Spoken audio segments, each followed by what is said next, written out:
If you're talking, healthcare, right? You can easily send test results or speak to a specialist in a faraway community, saves you from driving, it saves wear and tear on your vehicle, the environment, et cetera, et cetera. But you also need that level of service. You need that high capacity.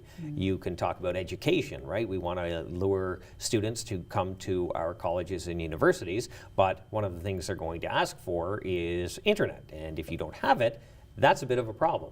And even if you are talking about young people, they want to typically move to the city for different opportunities or just to experience something new, but you want to get them back. But if you don't have internet capacity that can handle their demand, because a lot of it is new and using a pretty heavy usage, and if you don't have that, you won't get those young people back.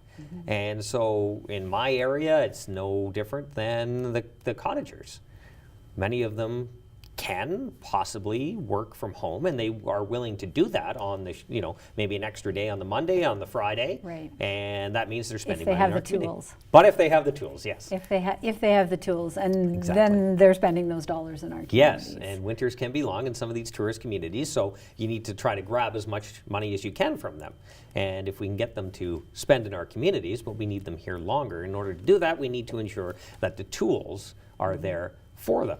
So do you view broadband as simply another piece of, not simply, but as a piece of infrastructure similar to a road or a bridge that's going to connect a community to the outside world? Yeah, absolutely. Yes, I think it's right there. And if you talk to most real estate agents in Haliburton County, when I started with my predecessor 11 years ago, the number one questions realtors were being asked is, can I get access to a doctor?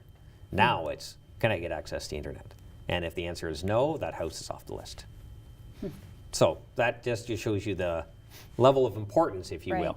But in terms of infrastructure, yes. And it's amazing, many countries where you go to, even third world countries, their internet and cell service is far ahead of where we are.